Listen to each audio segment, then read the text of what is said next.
नमस्कार आप सभी को। मैं वंशिका तिवारी आप सबका अपने YouTube चैनल पर स्वागत करती हूँ। आप सबको नए साल की हार्दिक शुभकामनाएं।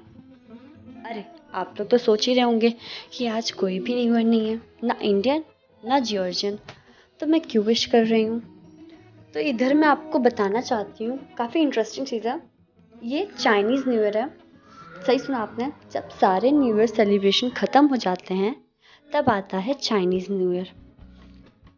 तो चलिए आपको दिखाते हैं कैसे सेलिब्रेट होता है ये चाइनीज़ न्यू ईयर, वो भी चाइना में। Let's start.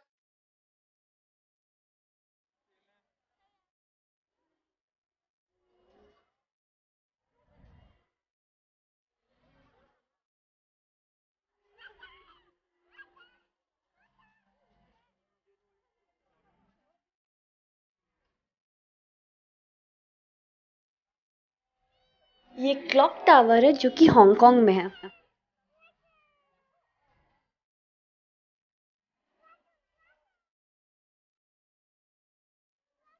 Water!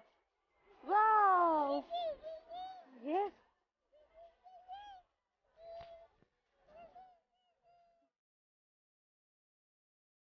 Look here. Look, Mama. Yes. Good. Look, Mama. Look here. Look here. बेटा गिर जाओगे. इधर देखो. चलो. Daddy पास. Come, Daddy पास. Cake, cake, cake, cake.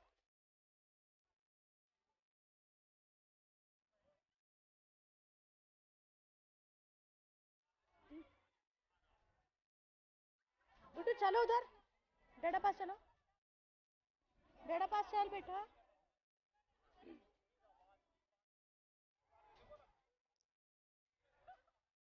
आप सभी देख ही रहे हैं कि हर जगह रैबिट के थीम पे बेस्ड डेकोरेशन हुआ है। और मुझे पता है आप लोग के माइंड में बहुत सारे क्वेश्चंस हो रहे होंगे कि रैबिट ही क्यों, कोई और चीज़ क्यों नहीं, कोई एनिमल ही क्यों, कुछ और भी हो सकता है। कहा जाता है चाइनीज़ एस्ट्रोलॉजी के हिसाब से आपकी राशि आपके जन्म ईयर से असाइन किया हुआ कोई एक जानवर होगा। इन जानवरों को कैसे एक एक वर्ष सौंपा गया होगा, इसके पीछे कहानी है, तो चलते हैं उससे सुनते हैं। कहा जाता है गजित एम्परर जो स्वर्ग के राजा हैं, वो वक्त का हिसाब लगाना चाहते थे और इसलिए उन्होंने एक दौड़ की प्रतियोगिता रखी जिनमें कई जानवरों ने हिस्सा लिया। इस प्रतियोगिता के नियम काफी सरल थे। जो पहले 12 जानवर नदी को पार कर सकेंगे उनको उनके पहुंचने के क्रम के हिसाब से राशि चक्र में स्थान मिलेगा। अगले दिन सुबह प्रतियोगिता शुरू हो गई और चूहा आगे आगे बढ़ने लगा।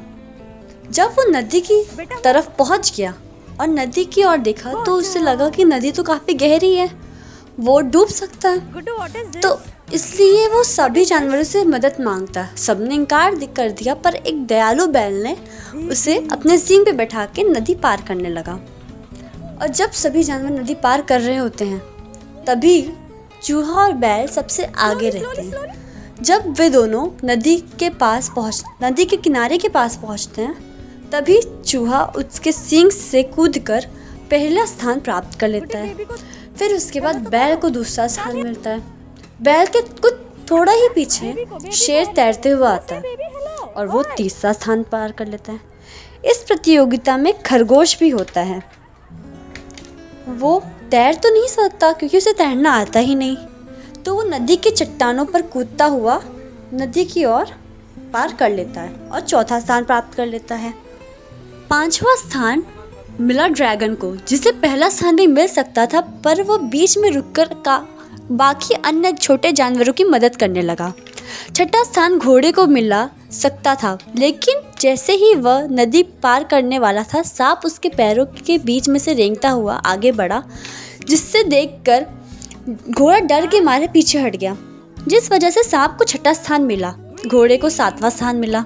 जब गजेत एम्परर ने नदी की ओर देखा तब एक छोटे से नाव पे सवार एक बकरी, एक बंदर और एक मुर्गा दिखा जो एक साथ मिलकर